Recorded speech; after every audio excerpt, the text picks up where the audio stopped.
శ్వేతపత్రం, మేడిగడ్డ పైన శ్వేతపత్రం, బ్యారేజీ కుంగుబాటుతో రాష్ట్ర ప్రభుత్వ నిర్ణయం, విపత్తు నిర్వహణకు అరవింద్ పూర్తి వివరాలు ఇవ్వాలన్న ముఖ్యమంత్రి రేవంత్, నీటిపారుదల శాఖ ఉన్నతాధికారులతో సమీక్ష, కృష్ణా ట్రైబ్యునల్ మధ్య వినిపించాల్సిన వాదనలేంటి, యాసంగి పంటలకు నీళ్లు ఇచ్చేందుకు చర్యలు చేపట్టండి, కొత్త ప్రాజెక్టుల వివరాలన్నీ ఇవ్వాలని ఆదేశం. ఇక చూసుకో, ఇప్పుడు ఈ అధికారులు ఏం చెప్పారంటే మొన్న మేడిగడ్డ మీద ఎల్ఎన్టీనే పునరుద్ధరిస్తుందని చెప్పి డిసెంబర్ 18 కరెక్ట్ గా ఎన్నికల ముందు ఏమన్నారు, మేడిగడ్డ బ్యారేజీ పిల్లల కుంగుబాటు పునరుద్ధరణ పనులను నిర్మాణ సంస్థ ఎల్ఎన్టీనే చేపడుతుందని నీటిపారుదల శాఖ అధికారులు తెలిపారు. ఏమైంది, ఏం చేసిందంటే కేసీఆర్ చేసిన కథ ఏంటంటే, అసలు ఒరిజినల్ కథ ఏంటంటే, ఎప్పుడైతే మేడిగడ్డ దశకి పిల్లలు గుంగిపోయినాయో, మొత్తం పర్యలు వచ్చినాయో, పర్యలు రాగానే వెంటనే కేసీఆర్ చేసిన పని ఏంటంటే ఎల్ఎన్టీ వాళ్ళకి ఫోన్ చేసి మేమే కడతామని చెప్పుర్రి, మేము ఎట్లాగో మన ప్రభుత్వం సప్పుడే కూకోర్రి, మీరే కడతారని మేము చెప్తాము, మీరు సప్పుడే కూకోర్రి, ఎందుకంటే ఎలక్షన్స్ ఉన్నాయి, ఎలక్షన్లు ఇబ్బంది అవుతుంది, మళ్ళీ మేము రాగానే మళ్ళీ మీకు పైసలు ఇస్తాం, మళ్ళీ కట్టిస్తామని చెప్పి వాళ్ళని బుధగరిచ్చాడు. ఇచ్చిన తర్వాత ఏమైందా, నిజమే అనుకోరు ఎల్ఎన్టీ వాళ్ళు, అనుకోని ఏమైంది, మేము చూస్తాం చేస్తామని చెప్పారు. ఇప్పుడు ఏమైంది అసలు కథ, కేసీఆర్ ప్రభుత్వం రాలేగా, ఒరిజినల్ లేక బయట పెట్టిరు, మేము కడతామని చెప్పలేదయ్యా, ఇది కేసీఆర్ కథ, ఇదంతా డ్రామా, మేము కడతామని ఎందుకు చెప్పినాం, 2022లో మా కాంట్రాక్ట్ అయిపోయింది, దీనికి మాకు సంబంధం లేదు, పైసలు ఇస్తే కడతాం లేకపోతే లేదని చెప్పారు. ఇక ఇది బయట పడంగానే కాలుగాలిన పిల్లలకి ఎగురుతురు టీఆర్ఎస్ పార్టీ వాళ్ళు. ఇప్పుడు అమ్మ ఇటు బయట పెట్టిరా అని చెప్పి. తెలంగాణ ప్రజలారా, కేసీఆర్ ఇగో గింత దొంగ పనులు ఉంటాయి, మొత్తం చీకటి పనులే, గొంగడి కప్పుకొని పోవడు, మాట్లాడవచ్చు. కేసీఆర్ కథ అంతా ఇదే జరిగింది మేడిగడ్డ కాడ. మేడిగడ్డ కుంగుబాటు కారణమైన కేసీఆర్ను జైల్లో పెట్టానా వద్దా, కేసీఆర్ను, అరవింద్ కుమార్ను, ఎవరెవరైతే ఈ రజత్ కుమార్ను, ఈ ఐఏఎస్లు ఉన్నారో వీళ్ళందరినీ జైల్లో పెట్టానా వద్దా, వీళ్ళ మీద ఎంక్వైరీ జరగానా వద్దా, జరగాలి.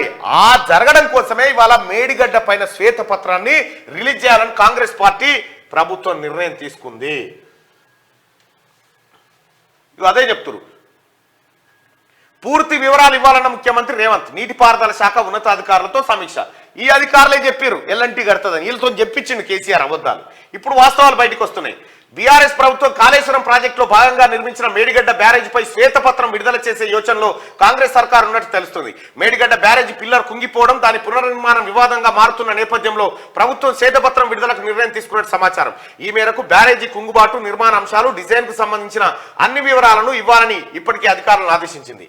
ఆదివారం నీటిపారుదల శాఖ ఉన్నతాధికారులతో సమీక్ష నిర్వహించిన ముఖ్యమంత్రి రేవంత్ రెడ్డి మేడిగడ్డ బ్యారేజీ కుంగుబాటుకు సంబంధించిన పూర్తి వివరాలు తనకు ఇవ్వాలని ఆదేశించారు. దీంతో పాటు శ్వేతపత్రం విడుదల చేసేందుకు సిద్ధంగా ఉండాలని, అందుకు అవసరమైన ఏర్పాటు చేయాలని వారిని ఆదేశించారు.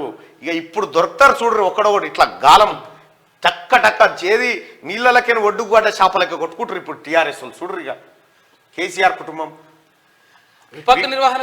విపత్తు నిర్వహణకు అరవింద్ కుమారే విపత్తాయ్. అరవింద్ కుమార్ అనేటువంటి వ్యక్తే తెలంగాణకు పెట్టిన విపత్తు, ఆయనను విపత్తు నిర్వహణకు పెట్టిన ఇంకా విపత్తు ఇది. ఆయన స్థానంలో దానకిషోర్, భారీగా ఐఏఎస్ ఐపీఎస్ల బదిలీ, బుర్రా వెంకటేశానికి విద్యాశాఖ, వైద్య ఆరోగ్య శాఖకు క్రిస్టినా చొంగ్తు, హైదరాబాద్ సిసిఎస్ కు రంగనాథ్, కీలక పోస్టుల్లో మహిళా ఐపీఎస్ లో Hyderabad task force డీసీపీగా శ్రీబాలాదేవి, CCS DCP detective గా శ్వేత. పాలనపై పట్టు దిశగా మరింత స్పీడ్ పెంచిన సీఎం 21న కలెక్టర్లతో కాన్ఫరెన్స్, రెవెన్యూ, ధరణి సహా పలు అంశాలపై ఆరా. కౌలు రైతుల గుర్తింపు, రేషన్ కార్డుల జారీతో పాటు క్షేత్రస్థాయి అభివృద్ధి ప్రణాళికలపై చర్చ. ముఖ్యమంత్రి అయ్యాక తొలిసారి కలెక్టర్లతో రేవంత్ రెడ్డి సమావేశం నిర్వహించబోతా ఉన్నాడు. తెలంగాణ ప్రజలారా, ఇప్పుడు పట్టాలెక్కుతా ఉంది మన ప్రభుత్వం. మన ముఖ్యమంత్రి రేవంత్ రెడ్డి గారు ఒక్కొక్క శాఖ పైన సమీక్ష నిర్వహిస్తా ఉన్నాడు. అయితే అరవింద్ కుమార్ ను విపత్తుల నిర్వహణకు వేస్తే విపత్తును సృష్టించినోడే అరవింద్ కుమార్. ఈ బిహారీ ముఠాని వదలొద్దు ముఖ్యమంత్రి గారు. ఈ బిహారీ ముఠా చేసిన విధ్వంసాన్ని ప్రజల ముందు కళ్ళకు కట్టినట్టు పెట్టాలి, వాళ్ళ నోటి నుంచే చెప్పించాలి. నాకు తెలిసి వీళ్ళంతా రిజైన్ చేసి పారిపోదామని చూస్తూ ఉంటారు. వీళ్ళ రిజైన్ కూడా యాక్సెప్ట్ చేయొద్దు.